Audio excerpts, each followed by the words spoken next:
mulai roh ngomong cakroh teh siapa hayang ngeuneunahan bae hayang tempat anu sejuk dahar hayang ngeunah beuteung hayang sebecak roh atuh eta mah urusan na zahir aing tirok diurusan ku sia iraha aing diurusan ku sia aing teh hayang maca Quran aing teh hayang nyaho ka harti Quran aing teh hayang nyaho kana rahasia Quran ku sia teu pernah diparaban aing nu diparaban teh zahir malulu ribut roh jeung awak ketika terus urang ngadidik roh bakal ngomong ke awak ketika awak urang lapar dahar cakroh tuh sia deui bae dahar ketika hees tuh cakroh sia deui bae hees aing macan diparaban-paraban ketika dur zohor urang hees tuh bagian aing hees deui bae cakroh iraha sia atuh mere dahar ka aing goblok tolol cakroh roge nyarekan ka awak urang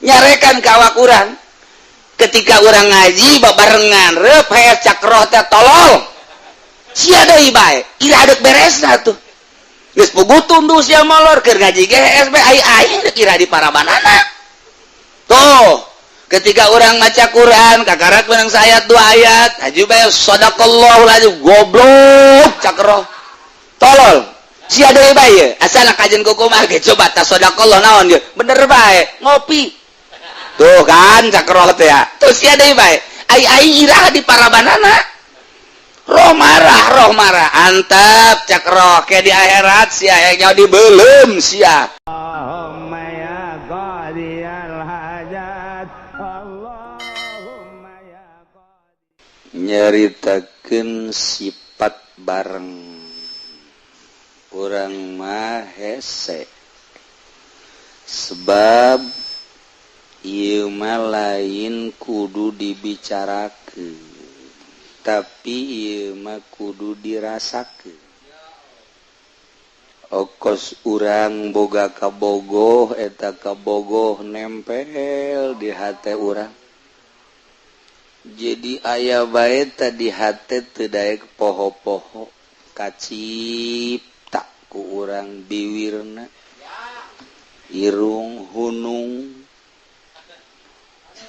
sagalana aya di jero hate okos kuari resep kana cincin eta cincin ka bawa salat aduh luar biasa mun teu batal mah bari salat ge ngagosokan cincin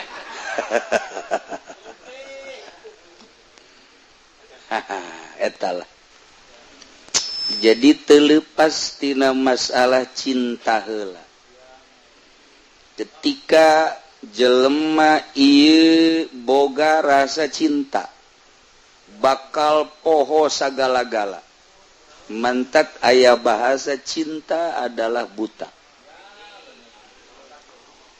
cinta teh urang mah caritana ngan sakadar ka awewe bae urang bogoh ka awewe di belah kidul sedengkeun mun urang dekat ditu ngaliwatan kuburan terkenal kuburan eta asal jam 11-12 ka ditu osok aya ririwa angker luar biasa tapi sugan urang sieun ka ririwa henteu hujan ngelecrek angker nu luar biasa poek listrik urang boga janji jeung kabogoh urang kajen tingku kumaha ge apapun yang terjadi sekalipun nyawa taruhannya wow eta memperjuangkeun itil kos kitu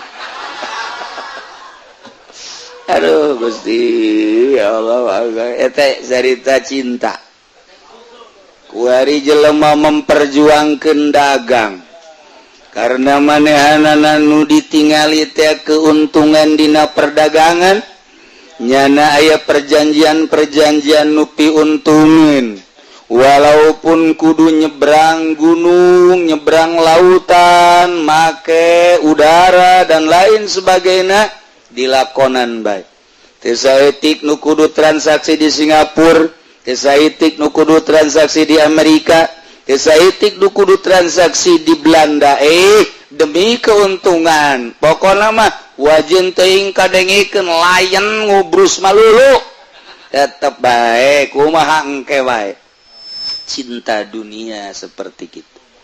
Jelema cinta jabatan hayang jadi bupati. Nutilok silaturahim didatangan ku nyana.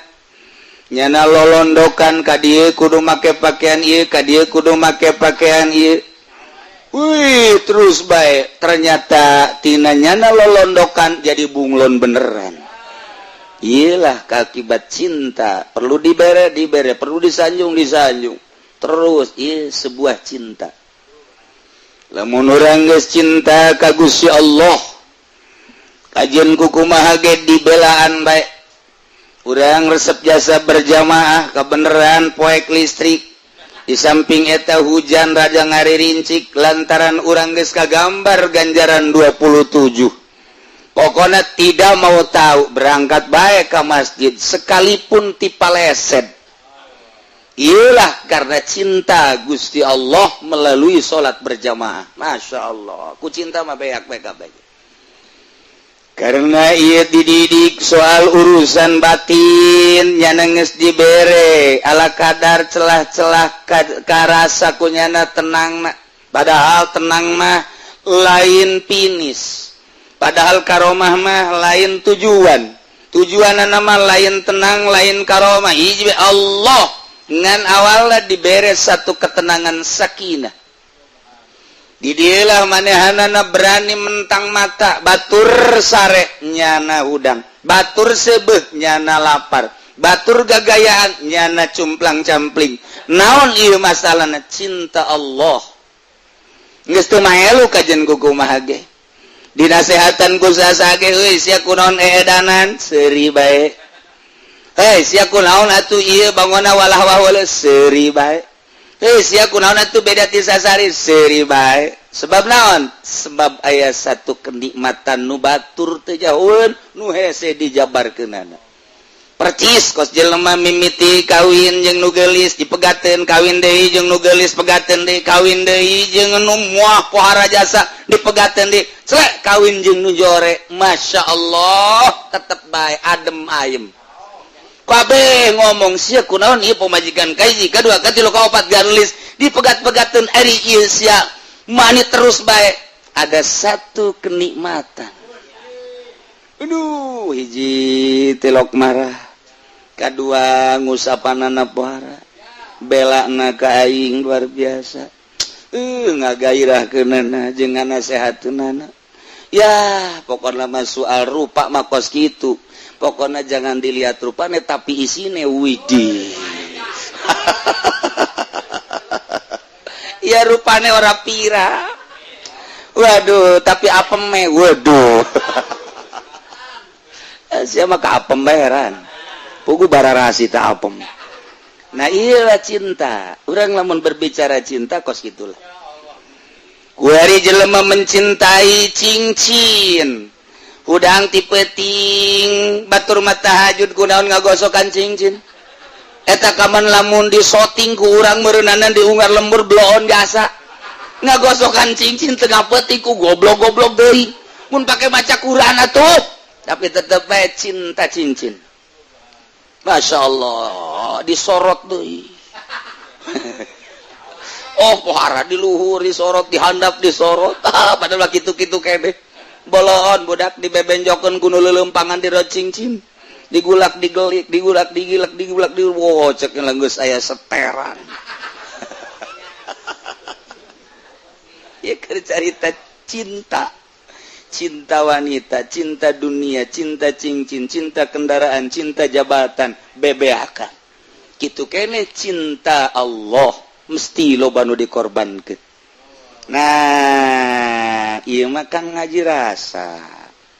Nu bantak dididikna lalaunan ku guru thariqah teu bisa sakaligus. Anu langsung sakaligus tamat mah sugro kubra. Wah, tuh beres tah bagus. Fotokopi bae ku sia. Meuli ka ditu ke meranggen aya buku-bukuna bacaan ku sia mentem sepeleng bisa. Tapi dididik yeula dideuleu langkah-langkahna.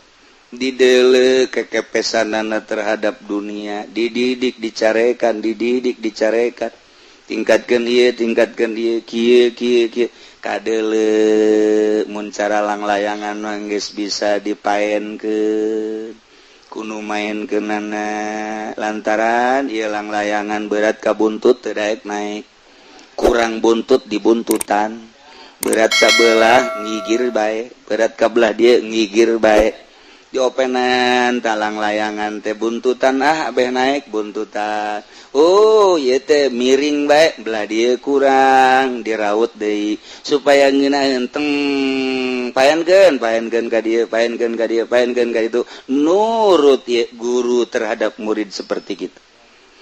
Itulah dididik ieu teh supaya boga rasa bahwanyana didelekeun ku Allah, bahwanyana didengikeun ku Allah, bahwanyana teh dikanyahokeun ku Allah, tak kena boga rasa eta tah. Pan urang ge ngaji manggeus nyaho, malah didengung-dengungkeun disapekar wujud kidambako mukhalafatun lil hawadisi.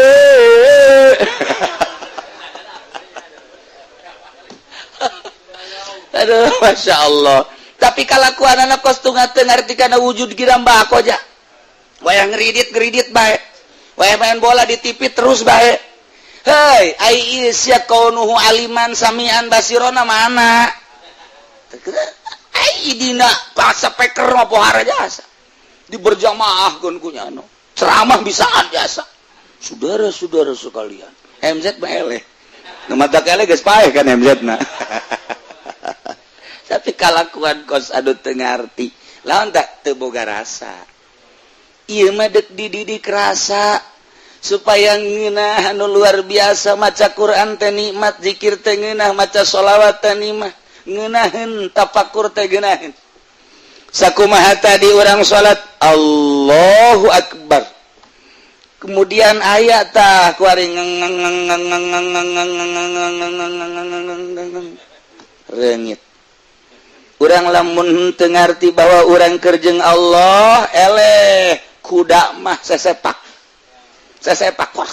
war cakna mah teu batal tapi kulantaran urang ngaji tauhid aing nangtung nang Allah reungit ge hiber nang Allah ketika reungit jocok ka aing nocokna eta meunang Allah geus bae nafsu aing teh embungeun digegel reungit ngan aing keur dicoba ku Gusti Allah baik-baik besi aya reungit meureunnanan ieu reungit teu boga parab di mamana meureun parabnyana teh kudu di aing nangatur Allah meureunnanan nyana supaya sebeuheun di aing nyanggakeun sadaya-daya Gusti abdi mah keur ka Gusti lain salat tungtungna mah ngobrol jeung reungit eta mah jam penjabaran mata ieu mah rasa hese dijabarkeunana ketika orang salat Allahu Akbar panas cik watak urang mah embung jasa hareudang teh jahayang nama tiis ngahiliwir tapi dibere panas perangan ku urang je cak watak dea ieu mah watak ngan aing keur merangan watak deuk jeung Allah aing mah mulai roh ngomong cak roh teh sia mah hayang ngeunahan bae hayang tempat anu sejuk dahar hayang ngeunah beuteung hayang sebecak roh atuh eta mah urusanna zahir aing tirok diurusan ku sia iraha aing diurusan ku sia aing teh hayang maca Quran aing teh hayang nyaho ka harti Quran aing teh hayang nyaho kana rahasia Quran ku sia teu pernah diparaban aing nu diparaban teh zahir malulu ribut roh jeung awak kitulah thariqah ketika terus urang ngadidik roh bakal ngomong ke awak ketika awak urang lapar dahar cakroh tuh sia deui bae dahar ketika hees tuh cakroh sia deui bae hees aing mah can diparaban-paraban ketika dur zohor urang hees tuh bagian aing hees deui bae cakroh ieu rahasia atuh mere dahar ka aing goblok tolol cakroh roh ge nyarekan ka awak urang nyarekan ke awak urang ketika urang ngaji babarengan reup hees cakroh teh tolol sia deui bae ira deuk beresna tuh geus pugutun du sia molor keur ngaji ge hees bae ai deuk ira diparabanana tuh ketika urang maca Quran kakarak menang sayat 2 ayat aju bae sadaqallahul azim goblok cakroh tolol sia deui bae asal kajen kumaha ge coba ta sedekah naon ge bener bae ngopi tuh kan cakroh teh ya tuh sia deui bae ai iraha di parabanana roh marah antap cakroh ke di akhirat sia nya dibeulem sia badai geus dibeulem panjeung aing-aingna cakroh teh ya wayahna atuh ieu lah toriko dibulak dibalik ngeuweuhkeun watak tobeat urang dikaallahkeun supaya leres sakumaha halang layangan dipaenkeun ka mana belah dieuna ku guru maksudna belah dituna ku Allah ketika datang instruksi ti Allah persis ku Sayyidina Abu Bakar Siddiq radhiyallahu anhu Abu Bakar Siddiq cak Abu Jahal Abu Bakar siap percaya gitu kana lamunan Muhammad kana sihir Muhammad gitu kunaon kamari mah Muhammad masih wajar-wajar kene kuari mah Muhammad bejana mantas di Palestina tina naik kaluhur lagi ka Sidratul Muntaha ya siap percaya leuwih ti eta percaya Abu Bakar Siddiq iyalah iman anu luar biasa bandingkan jeung urang titah ulah ngeridit masih ngeridit lah ku guru ge teu kanyahoan ieu tolol teh coba ku guru ge teu kanyahoan ai Allah lah Allah mah gaib ieu toh tu bolot dek datang ke mana ya orang ibadah iyalah diperlukan torikoh teh diperlukan saat jelema teh ikhlaskeun melalui torikoh teh diperlukan saat jelema takabur datangkeun torikoh teh diperlukan ketika manehana hubud dunya datangkeun torikoh teh diperlukan ketika jelema ieu kitu hubur riasa yang jadi pamimpin datangkeun torikoh nu matak torikoh teh diperlukeun bagi jelema nu deuk ka Allah ketika takabur di torikoh mah ulah sok norekat sia abe ulah takabur sing bener norekat ketika manehanana ujub cak torikoh ge ulah sia ujub bae sok geura norekat abe ulah ujub sok geura maneh teh ko hubudun ya be datangkeun torikoh abe torikoh teh ngabasmi tentang hubul mal hubul jah hubur riasah numatak teu kaharti ieu mah norekat onto ongko dagang limbah ongko tojainya norekat onto ongko ngahikmat ongko ti dituna norekat ongko tapi manehana dudunya terus bohong berarti norekat tah ieulah diperlukan toriko mulai dibersihan melalui lelembutan abeh main lelembutan urang aya latifatul qalbi lelembutan qalbi latifatur ruh lelembutan ruh latifatul sir lelembutan sir latifatul kopi lelembutan kopi dan selanjutnya lamun geus rapi lelembutan lah nu main lamun lelembutan geus main mantep jasa duh asana aing bogoh kasar witi lelembutan main tangaranna cinta datang teh mah lelembutan juri gatuh ku situ mah lelembutanna ka Allah lantaran geus diberesan engke dibere firasatul mukmin awas adaku firasah seorang mukmin leuwih tajam tibatan pedang ngetek sing hade ka firasatul mukmin bantak mentalah petunjuk ke ahli firasah nah ku ari mah ahli firasah mah ge ahli firasah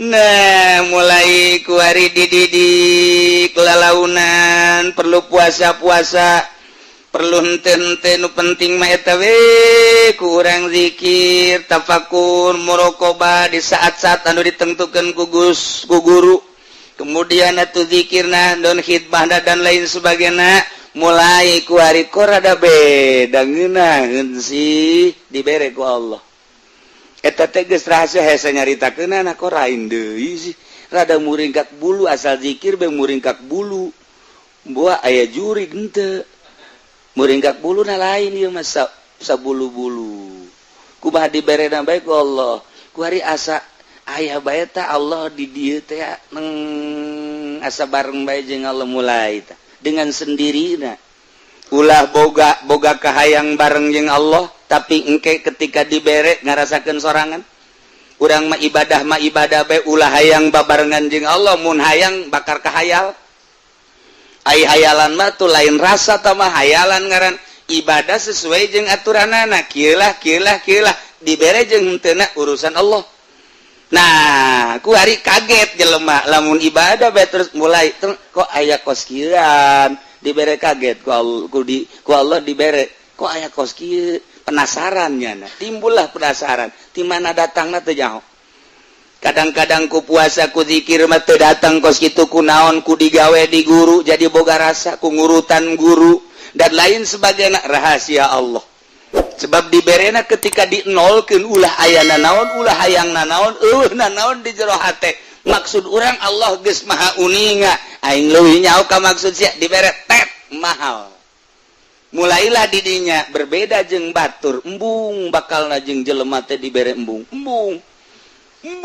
bae pokoknya ditanya embung bareng embung hayang sorangan bae mulai mata jelalatan let eueuh deui atawa denge aya suara makhluk anu kurang dinikmati eueuh deui atawa aya nu perlu disampeurkeun urang teh lantaran muasyarat teu bisa ngajaga eta eueuh deui tidinya lah didatangkeun deui hesena luar biasa lantaran ti mana datangna jeung kumaha eta mah lain pakasaban urang ja urang mah ngan sakadar ibadah doang dibere eta mah hese diusahakeun kurang hayang eta deui Gusti teu bisa tah urusan Gusti abdi keur harita dibere teh keur kumaha karah teu bisa bae kajen ku kumaha ge mulai deui di nol-nolkeun deui nu eta teh ka mana kok ngeunaheun amat nikmat amat hese mungkin saminggu mungkin sabulan mungkin satahun eta mah kumaha Allah bae ngan urang pernah dibere rasa penasaran hayang kadinya be ulah waka ka Allah hayang ka eta be terasa eta engke satu saat ketika urang keur nol deui dibere mungkin rada kebelan tinu kamari terus tak eta teh embung ngadengikeun suara embung bareng jeung hayang ngonci maneh ulah kaget lamun jelema ngonci maneh di jero kamar eta teh keur ngahayal hayang apansa nah ieu rasana kuari langsung ibadah terus kamari aya ahlul farqi palmaiyah inda ahlil farqi al ilmu wal ihatah wa inda ahlil jami azzat was sifat lantaran sifat moal pisah jeung mausufna ilmu moal pisah jeung alimna sebab alim teh manit tasopa bil ilmi zaid teh alim kasifatan ku ilmu zaid teh manit tasopa bil ilmi moal pisah ilmu ti zaid sebab ilmu mah sifat zaid adalah joharna atawa zatna zat zaid kasifatan ku ilmuna moal pisah di ki zaid ketika jaritakeun zaid kiai ilmuna geus aya di jero eta ja moal aya ilmu misa sorangan ti zaid moal bisa sebab ilmu mah sifat arod ngaranna geus arod mah la tufariku moal pisah sifat mah tina mausufna nah iyalah ketika seseorang keterapan kurasa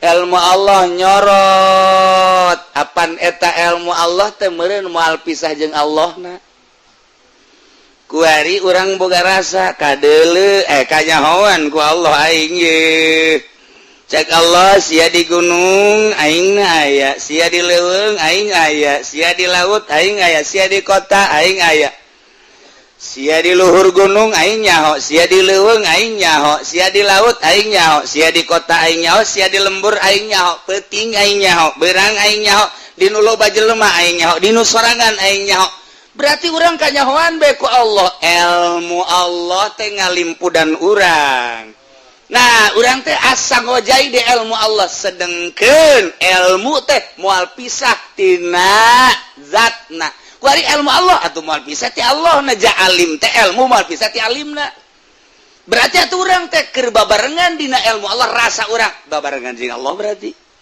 nah ieu keur carita dua macem indah ahlil farqi urang asa ka ihatah ku ilmu Allah ketika orang jadi ahlul jam'i orang babarenganna jeung Allah melalui zat melalui ilmu teh tadi nah nu mantak dauhan Allah mayakunu min najwa salasa illa huwa rabi'uhum urang lamun keur tiluan Allah nu kaopat da selalu bareng berarti selalu bareng wala khamsatin illa huwa sadisum urang limaan Allah nu kagenepna berarti selalu aya wala adna urang kaopat Allah kalimana urang katilu Allah kaopat da min zalik wala aksar illa huwa mahum urang 10-an Allah ka 11 urang 1000-an Allah teh nu ka 1000 hijina urang 1 jutaan Allah nu ka 1 juta hijina dina harti teh selalu bareng jeung sahabat urang sorangan Allah ka 2 urang 5-an Allah ka 6 teu pernah teu pernah bareng terus bae berarti orang isin tidinya. Nah nu mantap aku hari kieu lantaran terus-terusan ayeuna makanu di mana bae urang ayana. Qalal Arif Al-Wartajusi radhiyallahu anhu al-ma'iyah bil ilmi umum, sifat ma'iyah ku ilmu umum. Ketika urang boga rasa babarengan melalui ilmu umum teh mah. Tidinya teh lamun Allah teh rasa bareng bae urang teh ku ilmuna deket atuh ka Allah, deketna urang ka Allah ku ilmu atuh teh mah khusus garana wali. Ngan wal qurbu bil ilmi umum deket ku ilmu umum wa bi zuhuri tajalli khususun. Lamun ku zahir tajalli eta lah khusus. Ku ari kieu. Urang ibadah bae ka nyai-nyayan aya dibere duh rasa nyahona Allah ka urang aya di diri urang. Cak Allah ulah nanaon sia ku aing dibere ilmu. Ngan ilmu na beda ti batur. Ilmu sia kudu dipetakeun. Nyaho sia petakeun metakeunana bahwa aing teh nyahoeun ka sia. Pada teh urang boga ilmu urang na teh kudu dipetakeun bahwa Allah nyahoeun ka sia ka urang. Petakeun geura ilmu. Tak ilmu sia petakeun bahwa Allah teh nyahoeun ka urang. Ilmuna ilmu Allah, urang dibere ilmu, kanyahona urang teh bahwa Allah nyahoeun ka urang, eta teh anu Allah. Atuh urang mah teu daya teu upaya teu boga naon. Asana puyeng cenah kieu. Emang sia mah puyeng bae. Perhatikeun. Urang bodoh ka Allah, kuari dibere teu ilmu. Bahwa Allah teh nyahoeun eta ilmu urang teh dibere ku Allah teh nyahoeun ka urang nang di Allah eta teh leutik du kos kitu mah umum tamah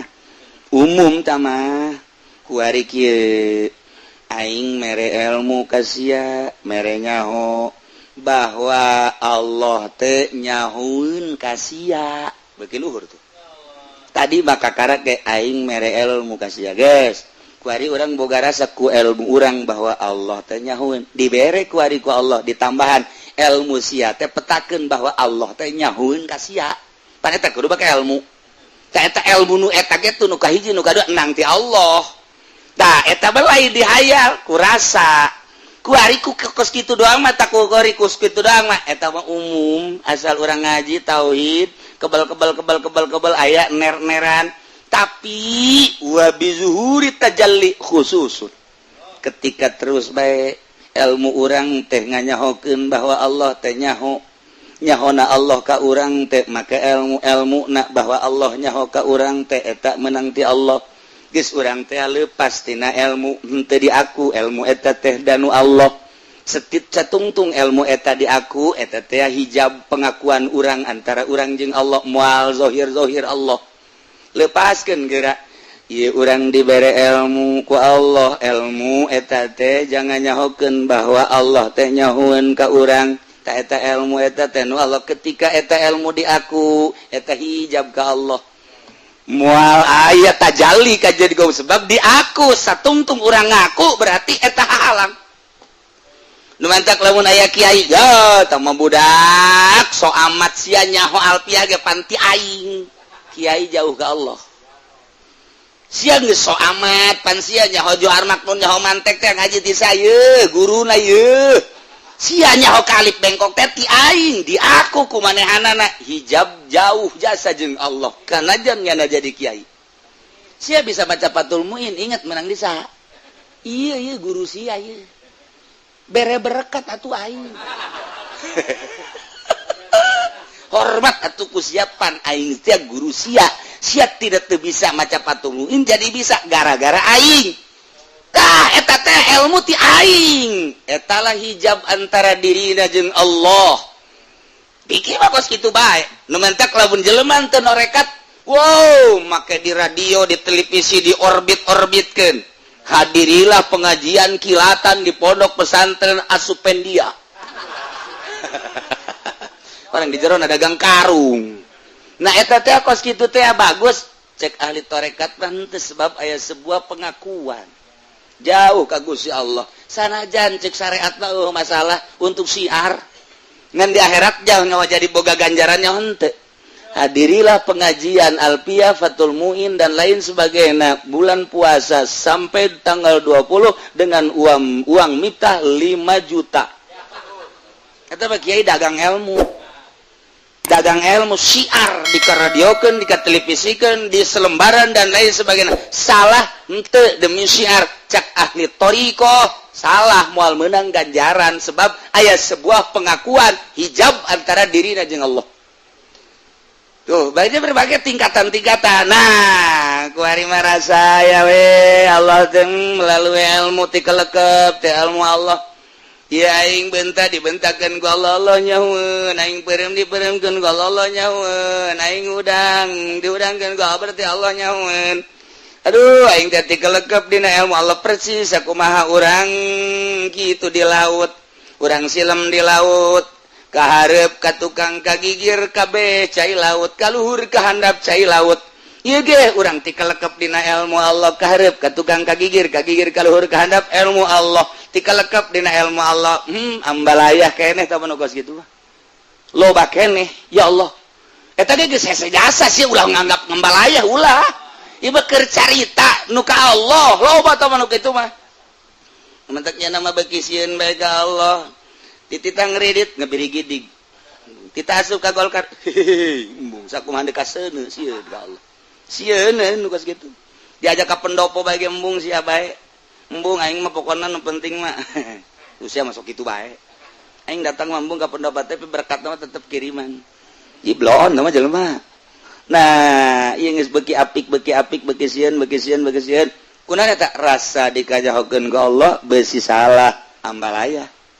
tapi ketika nyana lepas teu diaku ieu kicep nu Allah denge nu Allah ambe nu Allah rasa sakabehna nu Allah urang mah eueuh tatadina ge aya diayakeun ku Allah engke ge eueuh berarti ayana urang mah lalagaan nu ayana hakiki mah Gusti Allah geus bae boga rasa eueuh bae urang leng majzub ngaranna katarik hate kana ayana Gusti Allah majzub ngaranna nu geus kitu teu boga rasa dirina aya nu mandak keur majzub kitu mah nyana edan katarik rasa ku Gusti Allah na ieu teh ya kajeun teuing nyana teu salat keur edan Allah kadang auratna kadeuleu majzub ngaranna diampura ku Gusti Allah sebab keur majzub jaku Allah ditarik rasana kana ngaranna teh engke teh bebak kok cager dititah ku Gusti Allah kembali ke masyarakat. Nah eta teh geus dibere ku Gusti Allah tajalli kadeleuna gunung lain gunung tapi Allah laut kadeleuna lain Allah lain laut tapi Allah tangkal lain tangkal tapi Allah tajalli eleh kabeh ku Gusti Allah sebab ieu dunya ayana lalagaan tadina eueuh kuari aya ti eueuh ka aya nu ngaayakeun Allah sanggeusna aya nung non ngaranna utar atur Allah geus kadeuleu ombak laut diatur ku Allah nu kadeuleu lain ombak lautna tapi Allah nu ngaturna gunung luhurna ieu nangaluhurkeun Allah lain gunungna nu kadeuleu aturan Allahna ditajalikeun ku Gusti Allah geus kabeh nu kadeuleu teh ieu teh lain dunya tapi nu nyieun dunya ti eueuh ka aya ti aya ke eueuh deui berarti ieu mah lalagaan percis kos kalangkang bae nu aya ke mah Allah ditajalikeun ku Gusti Allah blak ieu lah nu hese ketika jelema ieu boga rasa cinta bakal poho sagala-gala mantak aya bahasa cinta adalah buta cinta teh urang mah caritana ngan sakadar ka awewe bae urang bogoh ka awewe di belah kidul sedengkeun mun urang dekat ditu ngaliwatan kuburan terkenal kuburan eta asal jam 11 12 ka ditu osok aya ririwa angker luar biasa tapi sugan urang sieun ka ririwa henteu hujan ngelecret angker nu luar biasa poek listrik kurang boga janji jeung kebogo urang kajenting kumaha ge apapun yang terjadi sekalipun nyawa taruhannya wow eta memperjuangkeun itil kos kitu aduh Gusti ya Allah eta cerita cinta kuari jelema memperjuangkeun dagang karena manehanana nu ditingali teh keuntungan dina perdagangan nyana aya perjanjian nu piuntungin walaupun kudu nyebrang gunung nyebrang lautan make udara dan lain sebagainya dilakonan baik teu saeutik nu kudu transaksi di Singapura teu saeutik nu kudu transaksi di Amerika teu saeutik nu kudu transaksi di Belanda demi keuntungan pokona mah wajin teuing kadengikeun layan ngubrus malulu tetep bae kumaha engke wae cinta dunia seperti itu jelema cinta jabatan hayang jadi bupati nu tilok silaturahim didatangan ku nyana lolondokan ka dieu kudu make pakaian ieu ka dieu kudu make pakaian ieu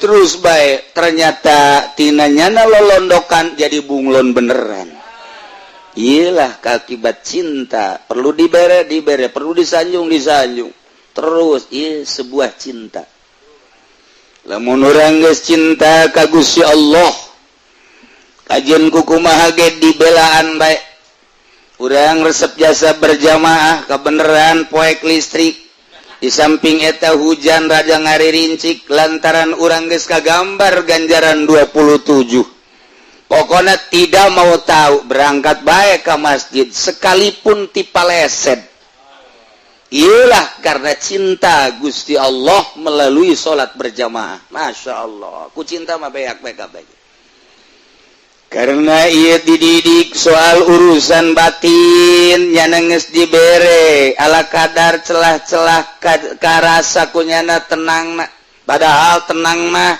lain pinis padahal karomah mah lain tujuanna mah lain tenang lain karomah hiji Allah ngan awalna dibere satu ketenangan sakinah di dieulah manehanana berani mentang mata batur sare nyana udang batur sebeuh nyana lapar batur gagayaan nyana cumplang-campling naon ieu masalahna cinta Allah geus teu maelu kajen kumaha ge dinasehatan ku sasage euy sia kunaon edanan seuri bae sia kunaon atuh ieu bangona walah wala seuri bae sia kunaon atuh beda ti sasari seuri bae sebab naon sebab aya satu kenikmatan nu batur teu jauheun nu hese dijabarkeunana percis kos jelema mimiti kawin jeung nu geulis dipegateun kawin deui jeung nu geulis pegateun deui kawin deui jeung nu moah pohara jasa dipegateun deui celek kawin jeung nu jore masyaallah tetep bae adem ayem kabeh ngomong sia kunaon ieu pamajikan kahiji kadua katilu kaopat ganulis dipegat-pegateun ari ieu sia mani terus bae ada satu kenikmatan aduh hiji tilok marah kadua ngusapanana pohara belana ka aing luar biasa ngagairahkeunana jeung nganasehatkeunana ya pokona mah soal rupa mah kos kitu pokoknya jangan dilihat rupanya tapi isine widih ya rupanya ora pira waduh tapi apeme waduh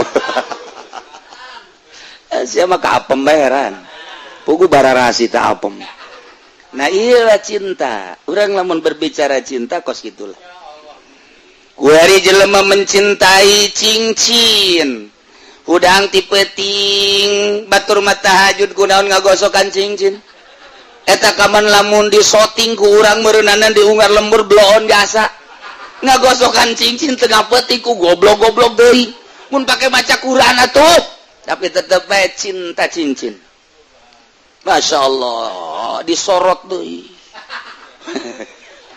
Oh pohara diluhur disorot dihandap disorot padahal kitu-kitu kene bolon budak dibebenjokeun ku nu leuleumpangan di rocincin digulak digelik digulak digilak digulak wow cek geus aya seteran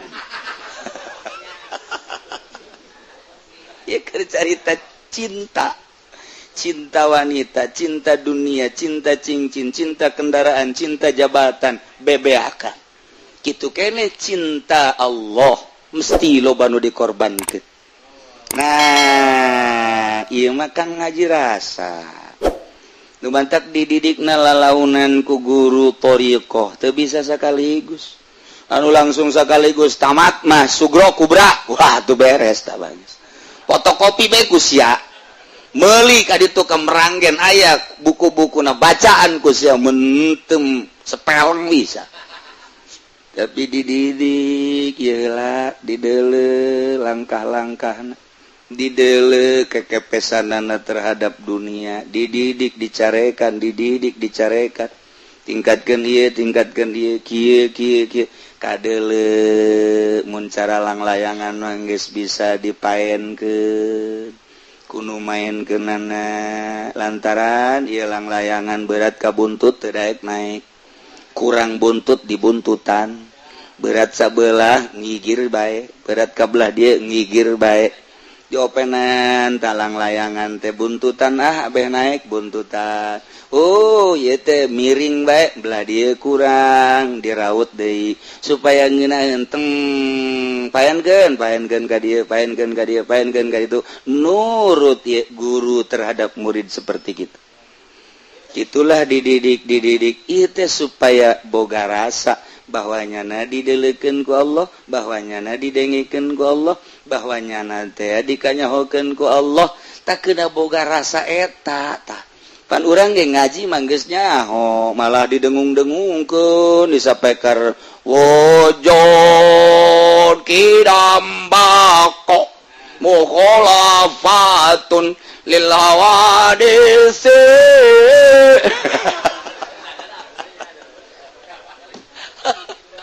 Aduh, masya Allah. Tapi kalakuan anak kostungan ngerti kana wujud kirambako aja. Wayang ngeridit bae. Wayang main bola di TV terus bae. Hei, ai isya kaunuhu aliman samian basirona mana? Ai dina bahasa peker mah pohara jasa. Diberjamaahkeun ku nyano. Ceramah bisaan jasa. Saudara-saudara sekalian. MZ mah eleh. Nu mata eleh geus paeh kan MZ na. Tapi kalakuan kos adu teu ngarti. Lawan tak teu boga rasa. Ieu mah dek dididik rasa supaya ngeunah anu luar biasa maca Quran teh nikmat, zikir teh ngeunah, maca sholawat teh nikmat, ngeunaheun tafakur teh geunaheun. Sakumaha tadi urang salat Allahu Akbar. Kemudian ayat tah kuari reungit. Urang lamun teu ngarti bahwa urang keur jeung Allah eleh kuda mah sesepak war cakna mah teu batal. Tapi kulantaran urang ngaji tauhid aing nangtung nang Allah reungit ge hiber nang Allah. Ketika reungit jocok ka aing nyocokna eta meunang Allah. Geus bae nafsu aing teh embungeun digegel reungit ngan aing keur dicoba ku Gusti Allah.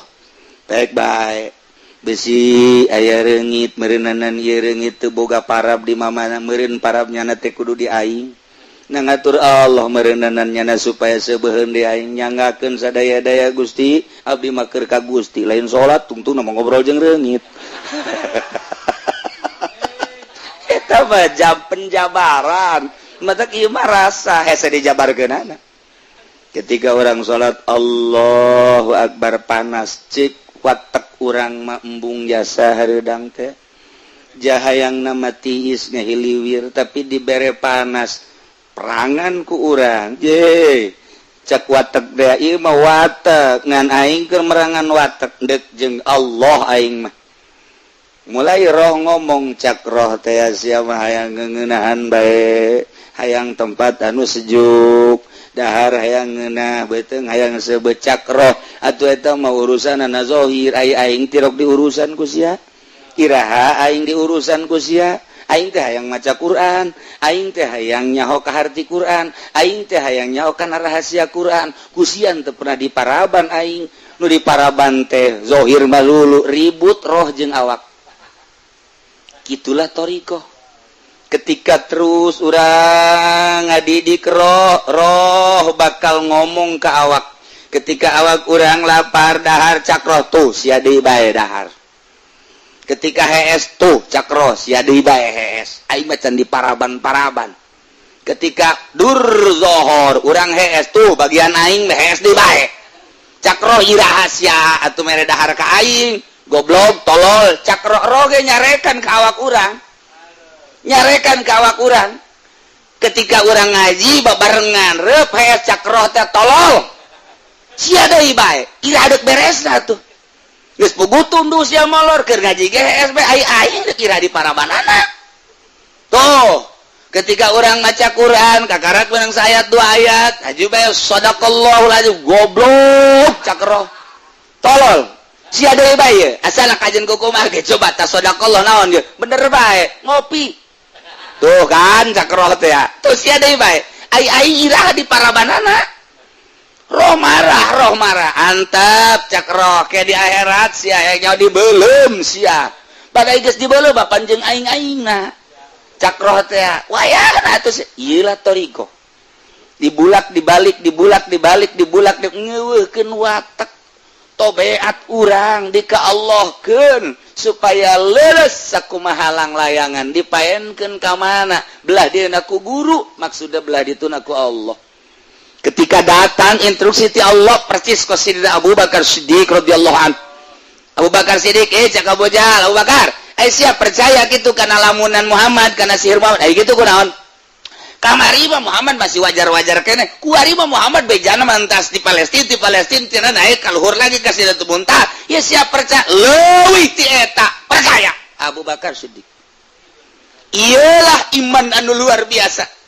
Bandingkan jeung urang titah ulah ngeridit masih ngeridit lah ku guru ge teu kanyahoan ieu tolol teh coba ku guru ge teu kanyahoan ai Allah lah Allah mah gaib ieu toh tu bolot geuk datang ka mana ieu urang ibadah ieulah diperlukeun thariqah teh diperlukeun saat jelema teh ikhlaskeun melalui thariqah teh diperlukeun saat jelema takabur datangkeun thariqah teh diperlukan ketika manehana hubud dunya datangkeun thariqah teh diperlukan ketika jelema ieu kitu hubur riasa yang jadi pamimpin datangkeun thariqah nu matak thariqah teh diperlukan bagi jelema nu deuk ka Allah ketika takabur di thariqah mah ulah sok norekat sia abe ulah takabur sing bener norekat.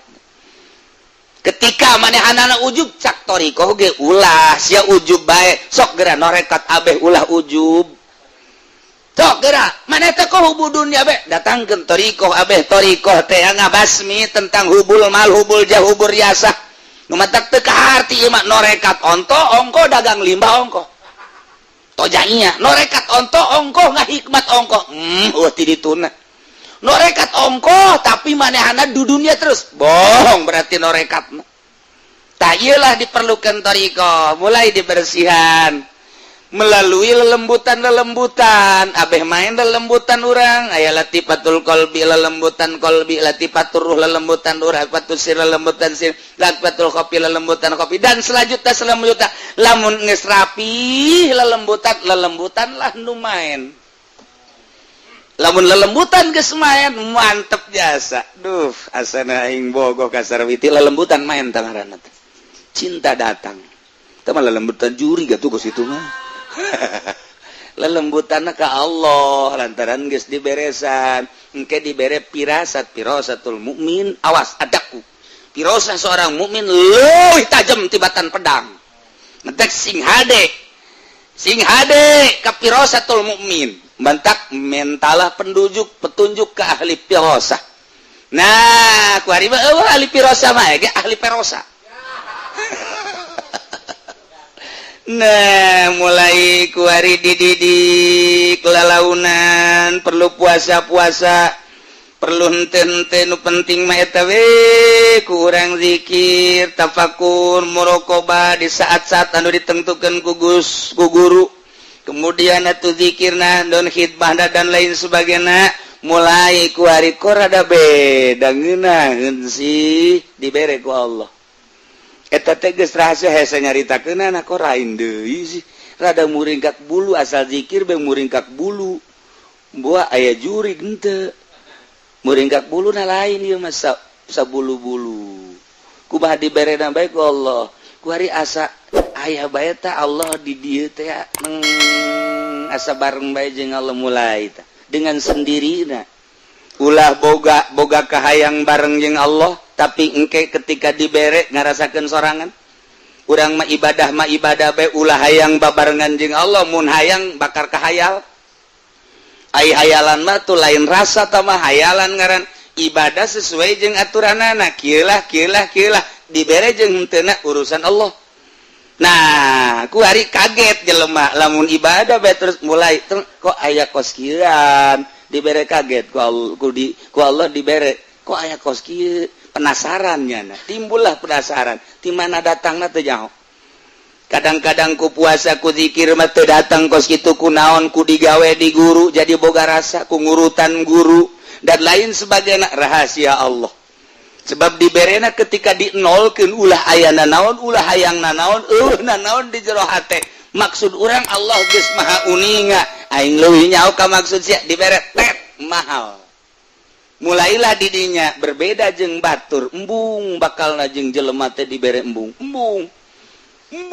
baik pokoknya ditanya embung bareng embung hayang sorangan baik mulai mata jelalatan di let eueuh deui atawa denge aya suara makhluk anu kurang dinikmati eueuh deui atawa aya nu perlu disampeurkeun urang teh lantaran muasyarat teu bisa ngajaga eta eueuh deui tidinya lah dek didatangkeun deui hesena luar biasa lantaran ti mana datangna jeung kumaha eta mah lain pakasaban urang ja urang mah ngan sakadar ibadah doang dibere eta mah hese diusahakeun kurang hayang eta deui Gusti teu bisa tah urusan Gusti abdi keur harita dibere teh keur kumaha karah teu bisa bae kajen ku kumaha ge mulai deui di nol-nolkeun deui nu eta teh ka mana kok ngeunaheun amat nikmat amat hese mungkin seminggu mungkin sebulan mungkin setahun eta mah kumaha Allah bae ngan urang pernah dibere rasa penasaran hayang kadinya be ulah waka ka Allah hayang ka eta be terasa eta engke satu saat ketika urang keur nol dibere mungkin rada kebelan tinu kamari terus tak eta teh embung ngadengikeun suara embung bareng jeung hayang ngonci maneh ulah kaget lamun jelema ngonci maneh di jero kamar eta teh keur ngahayal hayang apansa nah ieu rasana kuari langsung ibadah terus kamari aya ahlul farqi palmaiyah inda ahlil farqi al ilmu wal ihatah wa inda ahlil jami azzat was sifat lantaran sifat moal pisah jeung mausufna ilmu moal pisah jeung alimna sebab alim teh manit tasopa bil ilmi zaid teh alim kasipatan ku ilmu zaid teh manit tasopa bil ilmi moal pisah ilmu ti zaid sebab ilmu mah sifat zaid adalah joharna atawa zatna zat zaid kasipatan ku ilmuna moal pisah di ki zaid ketika jaritakeun zaid kiai ilmuna geus aya di jero eta ja moal aya ilmu misah sorangan ti zaid moal bisa sebab ilmu mah sifat arod ngaranna geus arod mah la tufariku moal pisah sifat tina mausufna nah iyalah ketika seseorang keterapan kurasa ilmu Allah nyorot apan eta ilmu Allah teh meureun moal pisah jeung Allahna kuari urang boga rasa kadeuleu kanyahoan ku Allah aing ye cek Allah sia di gunung aing aya sia di leuweung aing aya sia di laut aing aya sia di kota aing aya sia di luhur gunung aing nyaho sia di leuweung aing nyaho sia di laut aing nyaho sia di kota aing nyaho sia di lembur aing nyaho peuting aing nyaho beurang aing nyaho di nu loba jelema aing nyaho di nu sorangan aing nyaho berarti urang kanyahoan bae ku Allah ilmu Allah teh ngalimpudan urang. Nah urang teh asa ngojai di ilmu Allah sedengkeun ilmu teh moal pisah tina zatna kuari ilmu Allah atuh moal pisah ti Allah na ja'alim teh ilmu moal pisah ti alimna berarti atuh urang teh keur babarengan dina ilmu Allah rasa urang babarengan jeung Allah berarti. Nah ieu keur carita dua macem indah ahlil parki urang asa kaihatoh ku ilmu Allah. Ketika orang jadi ahlul jam'i, orang babarenganna jeung Allah melalui zat, melalui ilmu teh tadi. Nah, nu mantak dauhan Allah, ma yakunu min najwa salasah illa huwa rabi'uhum. Urang lamun keur tiluan, Allah nu kaopat da selalu bareng berarti. Selalu bareng wala khamsatin illa huwa sadisum, urang limaan Allah nu kagenepna, berarti selalu aya. Wala adna urang kaopat, Allah kalimana, urang katilu, Allah kaopat da min zalik, wala aksar illa huwa. Oh, mahum. Urang 10-an Allah ka 11, urang 1000-an Allah teh nu ka 1000 hijina, urang 1 jutaan Allah nu ka 1 juta hijina. Dina harti teh selalu bareng jeung sahabat. Urang sorangan Allah ka 2, urang 5-an Allah ka 6, teu pernah bareng, teu pernah teu bareng. Terus bae berarti urang isin tidinya. Nah, nu mantak ku ari kieu. Lantaran terus-terusan aina makanu di mana bae urang ayana. Qala al-Arif al-Wartajusi radhiyallahu anhu al-ma'iyah bil ilmi umum, sifat ma'iyah ku ilmu umum. Ketika urang boga rasa babarengan melalui ilmu umum teh mah. Tidinya teh lamun Allah teh rasa bareng bae urang teh ku ilmuna, deukeut atuh ka Allah, deuketna urang ka Allah ku ilmu, atuh teh mah khusus garana wali. Ngan wal qurbu bil ilmi umum, deukeut ku ilmu umum, wa bi zuhuri tajalli khususun. Lamun ku zahir tajalli eta lah khusus kuari kieu urang ibadah bae ka nyayan aya dibere duh rasa nyahona Allah ka urang aya di diri urang cak Allah ulah nanaon sia ku aing dibere ilmu ngan ilmu na beda ti batur ilmu sia kudu dipetakeun nyaho sia petakeun metakeunana bahwa aing teh nyahoeun ka sia. Pada teh urang boga ilmu urangna teh kudu dipetakeun bahwa Allah nyahoeun ka sia ka urang. Petakeun geura ilmu. Tak ilmu sia petakeun bahwa Allah teh nyahoeun ka urang. Ilmuna ilmu Allah, urang dibere ilmu, kanyahona urang teh bahwa Allah nyahoeun ka urang, eta teh anu Allah, atuh urang mah teu daya teu upaya teu boga naon. Asana puyeng cenah kieu, emang sia mah puyeng bae. Perhatikeun. Urang bodoh ka Allah, kuari dibere teu ilmu.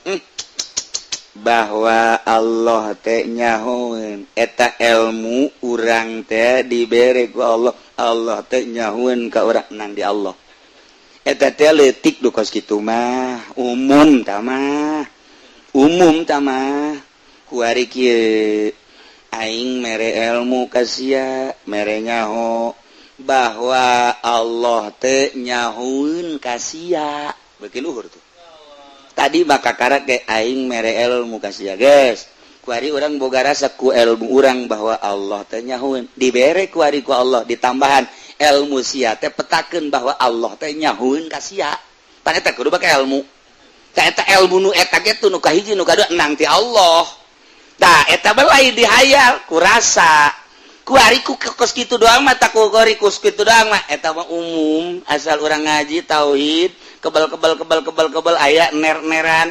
Tapi wa bizuhuri tajalli khususun ketika terus bae ilmu urang teh nganyahokeun bahwa Allah teh nyahona Allah ka urang teh maka ilmu-ilmuna bahwa Allah nyaho ka urang teh eta menang ti Allah geus urang teh leupas tina ilmu henteu di aku ilmu eta teh danu Allah setit catungtung ilmu eta di aku eta teh hijab pengakuan urang antara urang jeung Allah moal zahir Allah lepaskeun geura ieu urang dibere ilmu ku Allah ilmu eta teh jangan nyahokeun bahwa Allah teh nyahoeun ka urang ta eta ilmu eta teh nu Allah ketika eta ilmu di aku eta hijab ka Allah moal aya tajalli ka jadi sebab di aku satungtung urang ngaku berarti eta halang mantak lamun aya kiai ya tama budak so amat sia nyaho alpiah ge panti aing kiai jauh ke Allah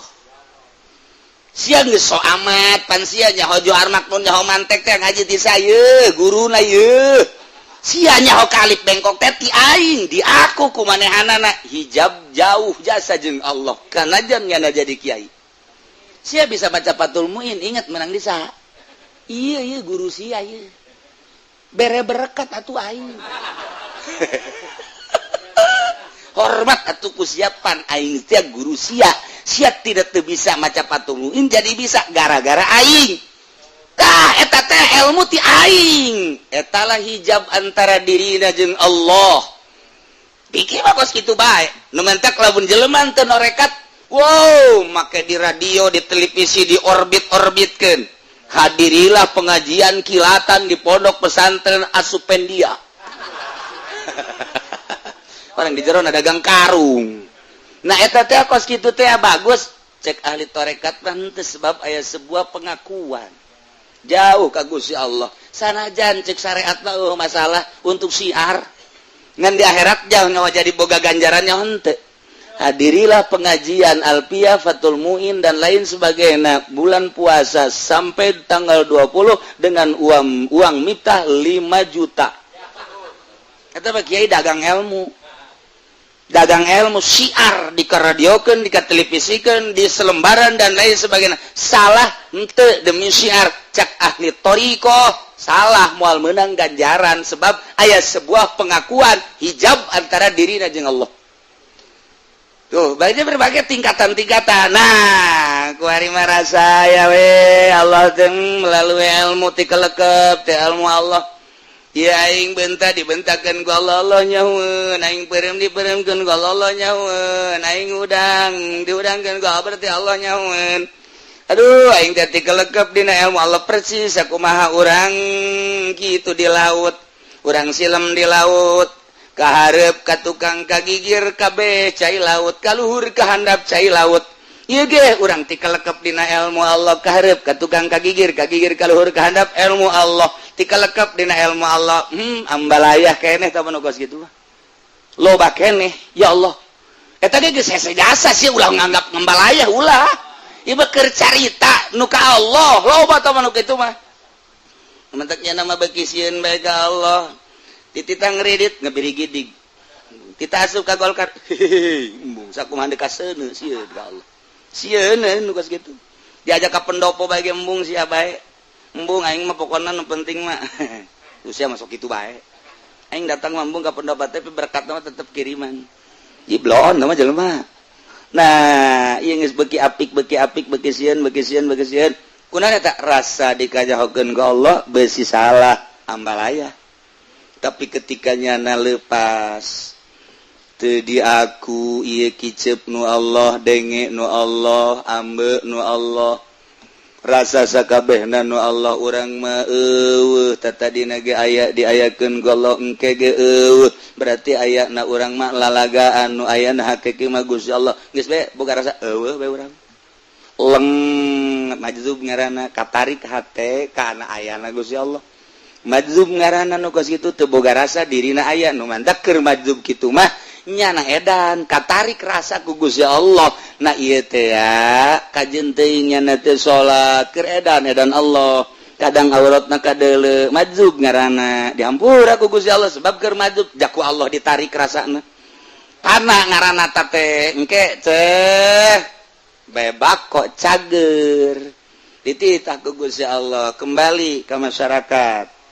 Nah eta teh geus dibere ku Gusti Allah tajalli kadeleuna gunung lain gunung tapi Allah laut kadeleuna lain Allah lain laut tapi Allah tangkal lain tangkal tapi Allah tajalli eleh kabeh ku Gusti Allah sebab ieu dunya ayana lalagaan tadina eueuh kuari aya ti eueuh ka aya nu ngaayakeun Allah sanggeusna aya nung naon ngaranna ngautar atur Allah geus kadeuleu ombak laut diatur ku Allah nu kadeuleu lain ombak lautna tapi Allah nu ngaturna gunung luhurna na ngaluhurkeun Allah lain gunung dan nu kadele aturan Allah na ditajallikeun ku Gusti Allah geus kabeh nu kadele teh ieu teh lain dunya tapi nu nyieun dunya ti eueuh ka aya ti aya ke eueuh deui berarti ieu mah lalagaan percis kos kalangkang bae